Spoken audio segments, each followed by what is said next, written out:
حضور اکرم صلی اللہ علیہ وآلہ وسلم کا ارشاد ہے، تمام اعمال کا دار و مدار نیت پر ہے، اور ہر عمل کا نتیجہ ہر انسان کو اس کی نیت کے مطابق ہی ملے گا۔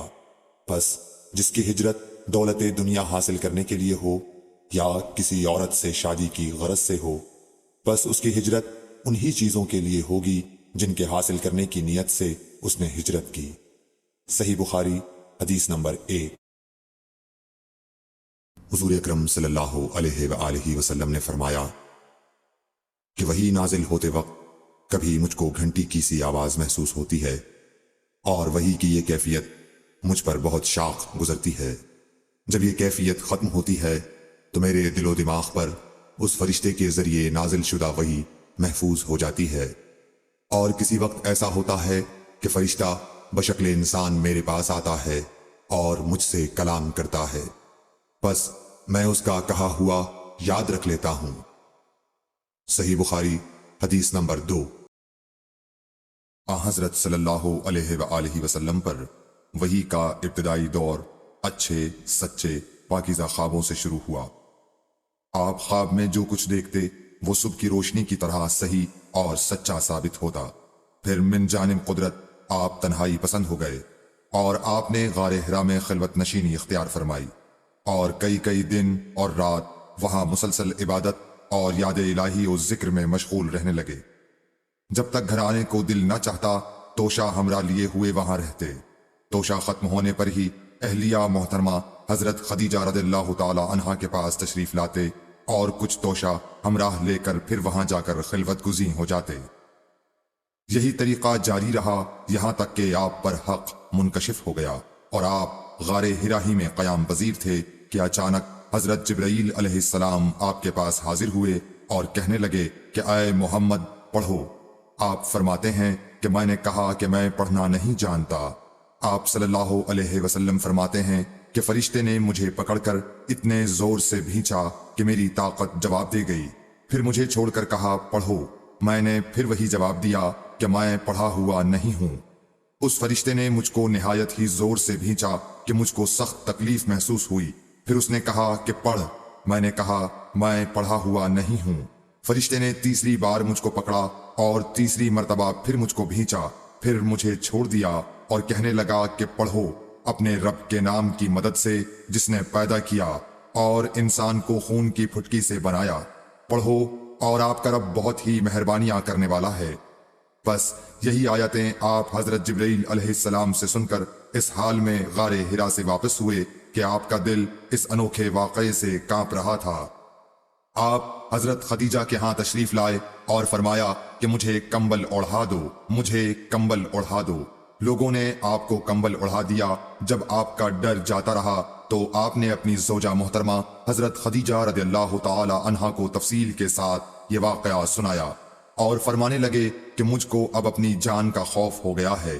آپ کی اہلیہ محترمہ حضرت خدیجہ رضی اللہ تعالی عنہا نے آپ کی ڈھارس بندھائی اور کہا کہ آپ کا خیال صحیح نہیں ہے۔ اللہ کی قسم آپ کو اللہ کبھی رسوا نہیں کرے گا۔ آپ تو اخلاق فاضلہ کے مالک ہیں، آپ تو کنبہ پرور ہیں، بے کسوں کا بوجھ اپنے سر پر رکھتے ہیں، مفلسوں کے لیے آپ کماتے ہیں، مہمان نوازی میں آپ بے مثال ہیں، اور مشکل وقت میں آپ امر حق کا ساتھ دیتے ہیں۔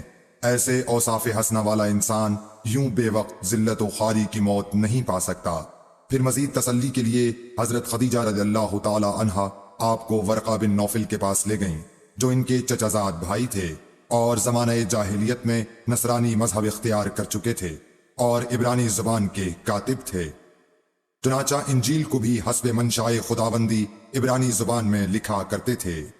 انجیل سریانی زبان میں نازل ہوئی تھی، پھر اس کا ترجمہ عبرانی زبان میں ہوا۔ ورقہ اسی کو لکھتے تھے۔ وہ بہت بوڑھے ہو گئے تھے، یہاں تک کہ ان کی بینائی بھی رخصت ہو چکی تھی۔ حضرت خدیجہ رضی اللہ تعالی عنہا نے ان کے سامنے آپ کے حالات بیان کیے اور کہا کہ اے چچا زاد بھائی، اپنے بھتیجے محمد صلی اللہ علیہ وسلم کی زبانی ذرا ان کی کیفیت سن لیجئے۔ وہ بولے کہ بھتیجے آپ نے جو کچھ دیکھا ہے اس کی تفصیل سناؤ۔ چنانچہ آپ صلی اللہ علیہ وآلہ وسلم نے از اول تا آخر پورا واقعہ سنایا، جسے سن کر ورقہ بے اختیار ہو کر بول اٹھے کہ یہ تو وہی ناموس معزز رازدان فرشتہ ہے جسے اللہ نے حضرت موسیٰ علیہ السلام پر وحی دے کر بھیجا تھا۔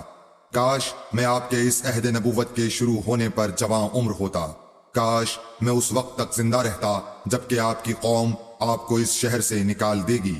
رسول کریم صلی اللہ علیہ وآلہ وسلم نے یہ سن کر تعجب سے پوچھا کہ کیا وہ لوگ مجھ کو نکال دیں گے، حالانکہ میں تو ان میں صادق و امین و مقبول ہوں۔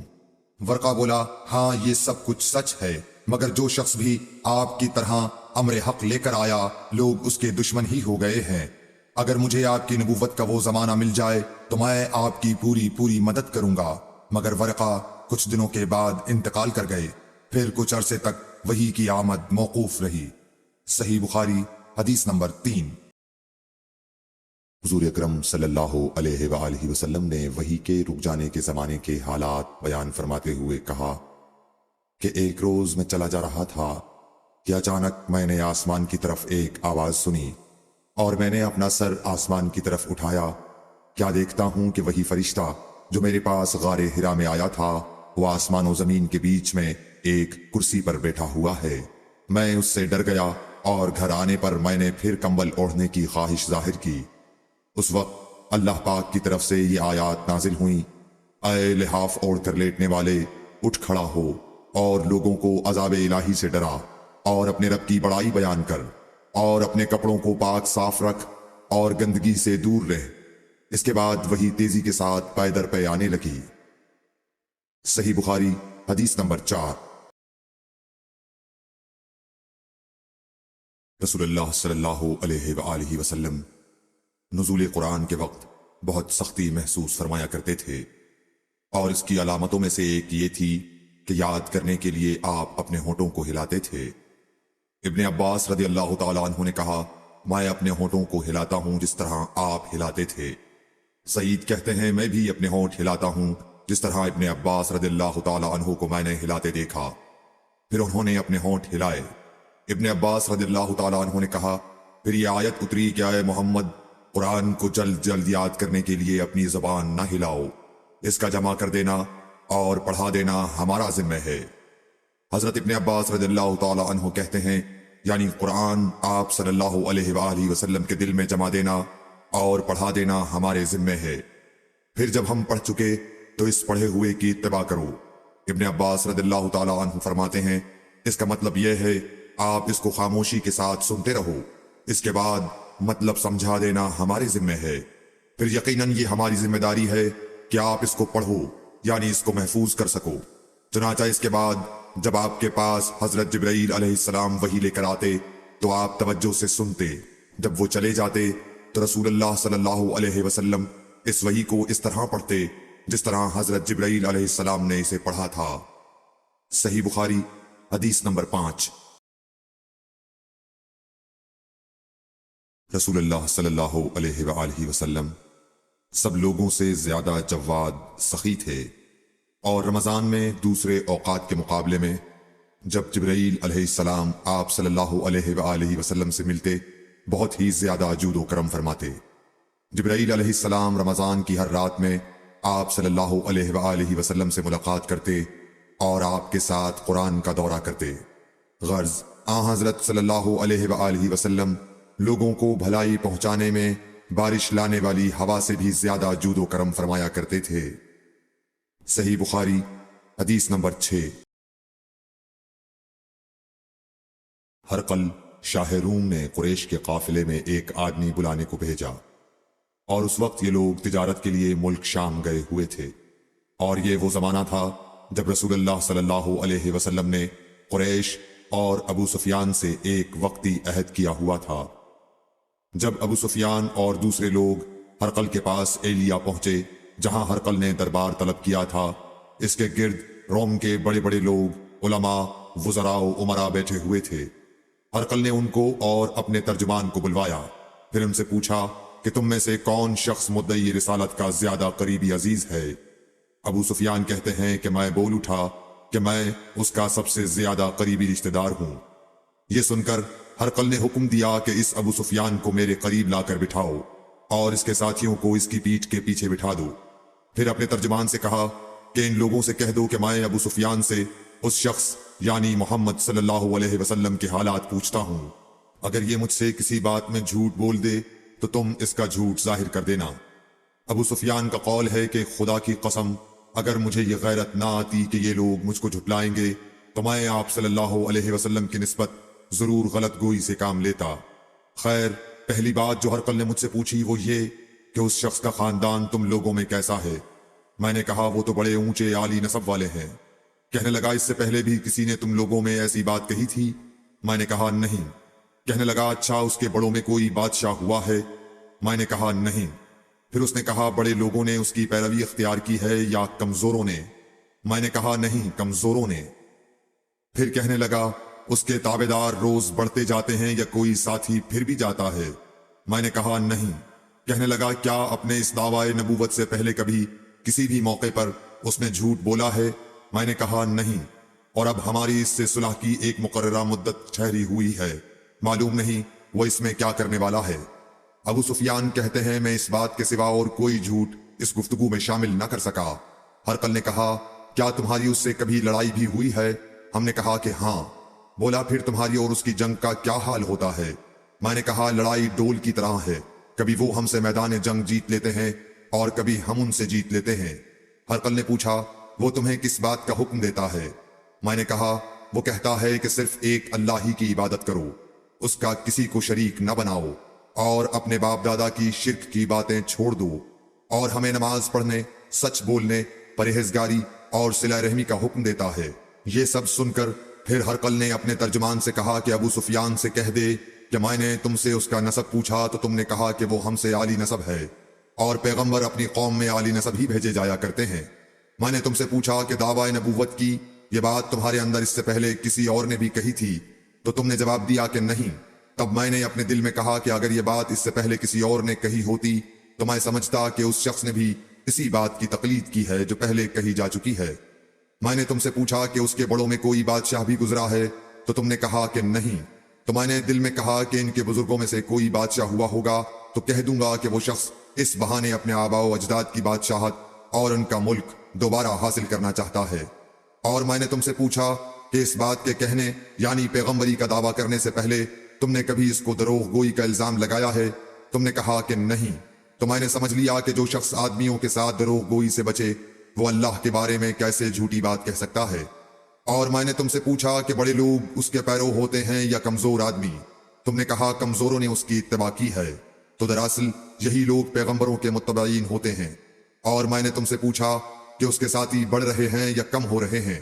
تم نے کہا کہ وہ بڑھ رہے ہیں، اور ایمان کی کیفیت یہی ہوتی ہے حتیٰ کہ وہ کامل ہو جاتا ہے۔ اور میں نے تم سے پوچھا کہ آیا کوئی شخص اس کے دین سے ناخوش ہو کر مرتد بھی ہو جاتا ہے؟ تم نے کہا نہیں۔ تو ایمان کی خاصیت بھی یہی ہے، جن کے دلوں میں اس کی مسرت رچ بس جائے وہ اس سے لوٹا نہیں کرتے۔ اور میں نے تم سے پوچھا کہ آیا وہ کبھی عہد شکنی کرتے ہیں؟ تم نے کہا نہیں۔ پیغمبروں کا یہی حال ہوتا ہے، وہ عہد کی خلاف ورزی نہیں کرتے۔ اور میں نے تم سے کہا کہ وہ تم سے کس چیز کے لیے کہتے ہیں؟ تم نے کہا کہ وہ ہمیں حکم دیتے ہیں کہ اللہ کی عبادت کرو، اس کے ساتھ کسی کو شریک نہ ٹھہراؤ، اور تمہیں بتوں کی پرستش سے روکتے ہیں، سچ بولنے اور پرہیزگاری کا حکم دیتے ہیں۔ لہٰذا اگر یہ باتیں جو تم کہہ رہے ہو سچ ہیں تو ان قریب وہ اس جگہ کا مالک ہو جائے گا کہ جہاں میرے یہ دونوں پاؤں ہیں۔ مجھے معلوم تھا کہ وہ پیغمبر آنے والا ہے، مگر مجھے یہ معلوم نہیں تھا کہ وہ تمہارے اندر ہوگا۔ اگر میں جانتا کہ اس تک پہنچ سکوں گا تو اس سے ملنے کے لیے ہر تکلیف گوارا کرتا، اگر میں اس کے پاس ہوتا تو اس کے پاؤں دھوتا۔ ہرقل نے رسول اللہ صلی اللہ علیہ وسلم کا وہ خط منگایا جو آپ نے وحیہ کلبی رضی اللہ تعالیٰ عنہ کے ذریعے حاکم بصرہ کے پاس بھیجا تھا، اور اس نے وہ ہرقل کے پاس بھیج دیا تھا۔ پھر اس کو پڑھا تو اس میں لکھا تھا اللہ کے نام کے ساتھ جو نہایت مہربان اور رحم والا ہے۔ اللہ کے بندے اور اس کے پیغمبر محمد صلی اللہ علیہ وسلم کی طرف سے یہ خط ہے شاہ روم کے لیے۔ اس شخص پر سلام ہو جو ہدایت کی پیروی کرے۔ اس کے بعد میں آپ کے سامنے دعوت اسلام پیش کرتا ہوں۔ اگر آپ اسلام لے آئیں گے تو دین و دنیا میں سلامتی نصیب ہوگی، اللہ آپ کو دوہرا ثواب دے گا، اور اگر آپ میری دعوت سے روگردانی کریں گے تو آپ کی رعایا کا گناہ بھی آپ ہی پر ہوگا۔ اور اے اہل کتاب، ایک ایسی بات پر آ جاؤ جو ہمارے اور تمہارے درمیان یکساں ہے، وہ یہ کہ ہم اللہ کے سوا کسی کی عبادت نہ کریں اور کسی کو اس کا شریک نہ ٹھہرائیں، اور نہ ہم میں سے کوئی کسی کو خدا کے سوا اپنا رب بنائے۔ پھر اگر وہ اہل کتاب اس کتاب سے منہ پھیر لیں تو مسلمانوں تم ان سے کہہ دو کہ تم مانو یا نہ مانو، ہم ایک خدا کے اطاعت گزار ہیں۔ ابو سفیان کہتے ہیں جب ہرقل نے جو کچھ کہنا تھا کہہ دیا اور خط پڑھ کر فارغ ہوا تو اس کے ارد گرد بہت شور و غوغا ہوا، بہت سی آوازیں اٹھیں اور ہمیں باہر نکال دیا گیا۔ تب میں نے اپنے ساتھیوں سے کہا کہ ابو کبشہ کے بیٹے حضرت صلی اللہ علیہ وسلم کا معاملہ تو بہت بڑھ گیا، دیکھو تو اس سے بنی اصفر روم کا بادشاہ بھی ڈرتا ہے۔ مجھے اس وقت سے اس بات کا یقین ہو گیا کہ حضور صلی اللہ علیہ وسلم ان قریب غالب ہو کر رہیں گے، حتیٰ کہ اللہ نے مجھے مسلمان کر دیا۔ راوی کا بیان ہے کہ ابن ناطور ایلیا کا حاکم ہرقل کا مصاحب اور شام کے نصارہ کا لاٹ پادری بیان کرتا تھا کہ ہرقل جب ایلیا آیا ایک دن صبح کو پریشان اٹھا تو اس کے درباریوں نے دریافت کیا کہ آج ہم آپ کی حالت بدلی ہوئی پاتے ہیں، کیا وجہ ہے؟ ابن ناطور کا بیان ہے کہ ہرقل نجومی تھا، علم نجوم میں وہ پوری مہارت رکھتا تھا۔ اس نے اپنے ہم نشینوں کو بتایا کہ میں نے آج رات ستاروں پر نظر ڈالی تو دیکھا کہ ختنہ کرنے والوں کا بادشاہ ہمارے ملک پر غالب آ گیا ہے، بھلا اس زمانے میں کون لوگ ختنہ کرتے ہیں؟ انہوں نے کہا کہ یہود کے سوا کوئی ختنہ نہیں کرتا، سو ان کی وجہ سے پریشان نہ ہوں۔ سلطنت کے تمام شہروں میں یہ حکم لکھ بھیجیے کہ وہاں جتنے یہودی ہوں سب قتل کر دیے جائیں۔ وہ لوگ انہی باتوں میں مشغول تھے کہ ہرقل کے پاس ایک آدمی لایا گیا جسے شاہ غسان نے بھیجا تھا۔ اس نے رسول اللہ صلی اللہ علیہ وسلم کے حالات بیان کیے۔ جب ہرقل نے سارے حالات سن لیے تو کہا کہ جا کر دیکھو وہ ختنہ کیے ہوئے ہے یا نہیں۔ انہوں نے اسے دیکھا تو بتلایا کہ وہ ختنہ کیا ہوا ہے۔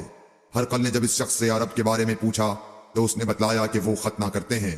تب ہرقل نے کہا کہ یہی محمد صلی اللہ علیہ وسلم اس امت کے بادشاہ ہیں جو پیدا ہو چکے ہیں۔ پھر اس نے اپنے ایک دوست کو رومیہ خط لکھا اور وہ بھی علم نجوم میں ہرقل کی طرح ماہر تھا۔ پھر وہاں سے ہرقل ہمس چلا گیا، ابھی ہمس سے نکلا نہیں تھا کہ اس کے دوست کا خط اس کے جواب میں آ گیا۔ اس کی رائے بھی حضور صلی اللہ علیہ وسلم کے ظہور کے بارے میں ہرقل کے موافق تھی کہ محمد صلی اللہ علیہ وسلم واقعی پیغمبر ہیں۔ اس کے بعد ہرقل نے روم کے بڑے آدمیوں کو اپنے ہمس کے محل میں طلب کیا اور اس کے حکم سے محل کے دروازے بند کر لیے گئے۔ پھر وہ اپنے خاص محل سے باہر آیا اور کہا، اے روم والو، کیا ہدایت اور کامیابی میں کچھ حصہ تمہارے لیے بھی ہے؟ اگر تم اپنی سلطنت کی بقا چاہتے ہو تو پھر اس نبی صلی اللہ علیہ وسلم کی بیعت کر لو اور مسلمان ہو جاؤ۔ یہ سننا تھا کہ پھر لوگ وحشی گدھوں کی طرح دروازوں کی طرف دوڑے، مگر انہیں بند پایا۔ آخر جب ہرقل نے اس بات سے ان کی یہ نفرت دیکھی اور ان کے ایمان لانے سے مایوس ہو گیا تو کہنے لگا کہ ان لوگوں کو میرے پاس لاؤ۔ جب وہ دوبارہ آئے تو اس نے کہا، میں نے جو بات کہی تھی اس سے تمہاری دینی پختگی کی آزمائش مقصود تھی، سو وہ میں نے دیکھ لی۔ تب یہ بات سن کر وہ سب کے سب اس کے سامنے سجدے میں گر پڑے اور اس سے خوش ہو گئے۔ بالآخر ہرقل کی آخری حالت یہی رہی۔ صحیح بخاری حدیث نمبر 7۔ رسول اللہ صلی اللہ علیہ وسلم نے فرمایا، اسلام کی بنیاد 5 چیزوں پر قائم کی گئی ہے۔